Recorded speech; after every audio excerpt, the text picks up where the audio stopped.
Introduction to virology. Virus is a Greek word which means poison. It was initially described by Edward Jenner in 1798. So, what is the definition of virus? Virus is basically a package of genetic information which is protected by a protein code to be delivered into the host cell to be expressed and replicated.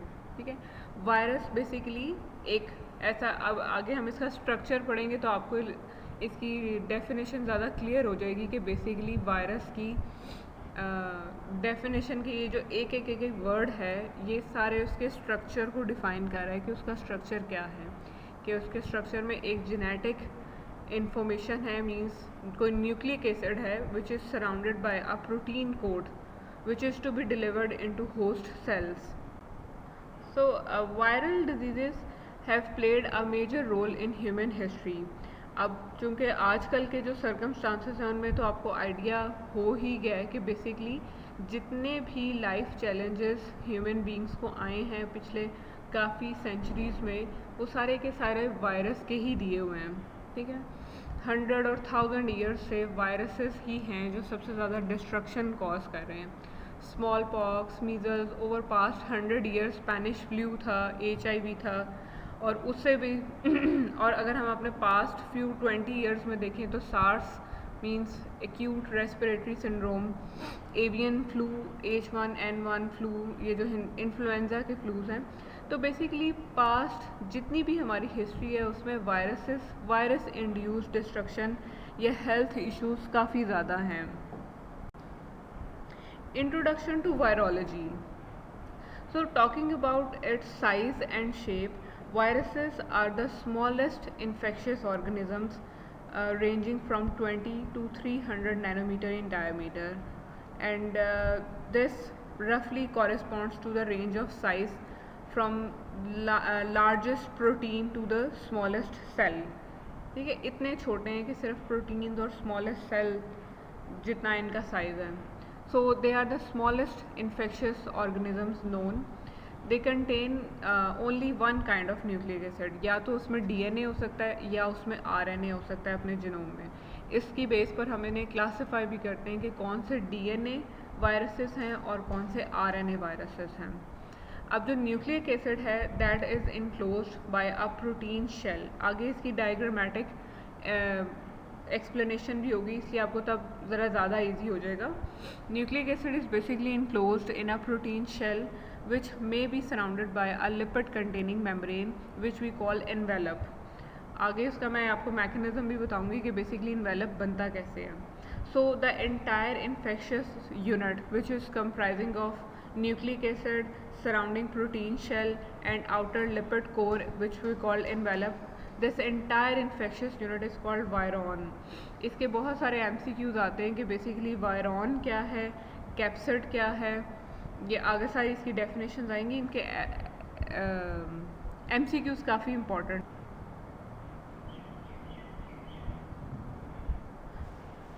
So they replicate only in living cells. So during their replicative cycles, numerous copies of viral nucleic acid and core proteins are produced. These core proteins assemble together to form capsid. Capsid basically क्या है? Which is a core protein, एक protein core है which is surrounding the nucleic acid, which stabilize the viral nucleic acid. So this is a diagram of a viral core जिसमें nucleic acid है. Nucleic acid में क्या, DNA और RNA. इसके surrounding में एक प्रोटीन कोर है. प्रोटीन जिस तरह से हम दूसरे प्रोटीन्स पढ़ते हैं कि प्रोटीन है which are composed of amino acids, तो इसके प्रोटीन का नाम, कोर का नाम कैप्सिड है, और उसके अमाइनो एसिड्स मतलब उसके जो रिपीटिंग सब यूनिट्स हैं उनका नाम कैप्सोमेयर्स हैं. और ये सराउंडिंग में जो एक येलो कलर का और ग्रीन कलर का वो नज़र आ रहा है, this is a envelope. So nucleic acid and capsid, इसके कॉम्बिनेशन को हम न्यूक्लियो कैप्सिड कहते हैं. दिस इज़ ग्रीन जो सराउंडिंग में आपको नज़र आ रहा है, this is envelope. So envelope and nucleic acid, जिस वायरस के सराउंडिंग में एनवेलप होगा they are called enveloped viruses, और जिनके सराउंडिंग में वायरस ये एनवेलप नहीं होगा they are called naked viruses.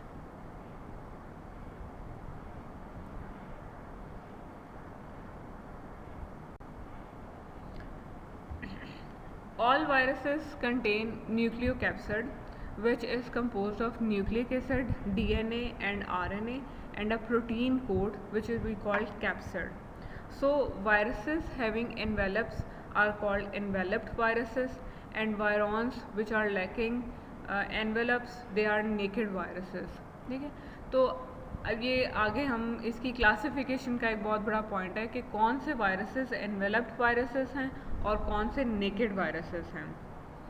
So structure of simplest virion is nucleic acid plus capsid equals nucleocapsid.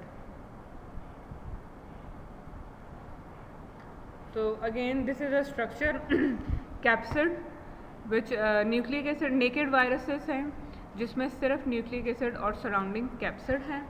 And next is enveloped viruses जिसमें nucleic acid surrounding capsid और उसके extra surrounding में पूरा envelope. सो एक एक इसका स्ट्रक्चर डिस्कस करते जाएंगे. सबसे पहले protein coat capsid. It consist of repeating polypeptide units which we called capsomeres. अब इन कैप्सोमेयर्स की अरेंजमेंट पर डिफरेंट अरेंजमेंट पर तीन मेन टाइप ऑफ सिमेट्रीज बनती हैं.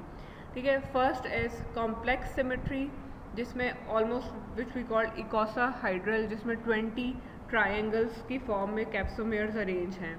Next is cubic symmetry and third is helical symmetry. Helical symmetry में क्या है कि capsomeres are arranged in a hollow coil that appears are rod shaped. एक चीज़ जस्ट एक वो है अभी स्टार्टिंग के लिए, जब आप आगे सारे डिटेल में पढ़ेंगे एनवेलप्ड और नॉन एनवेलप्ड वायरसेस तो आपको आगे और क्लियर हो जाएगा. लेकिन वैसे ही एक पॉइंट है इस टाइम पे याद रखने के लिए कि जितने भी viruses which whose capsid have helical symmetry, जिनके कैप्सिड्स इस तरह से हॉलो कॉइल की फॉर्म में अरेंज हुए हैं, they are all enveloped viruses.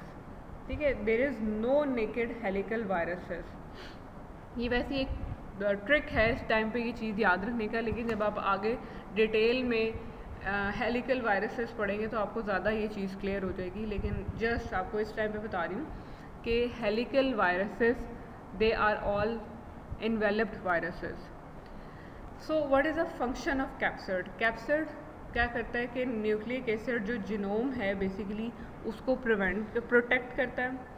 Antigenicity, इसकी अरेंजमेंट की बेस पर वायरसेस की टाइप्स डिसाइड होती हैं. मतलब एंटीजेनेसिटी मींस कि इसकी अरेंजमेंट्स की बेस पर ह्यूमन बींग्स में रिस्पॉन्स एंटीजेनिक रिस्पॉन्स स्टार्ट होता है. And third is participate in viral infections. Basic ये न्यूक्लिक एसिड और कैप्सिड ही हैं जो वायरल इन्फेक्शंस में participate. General features of viruses.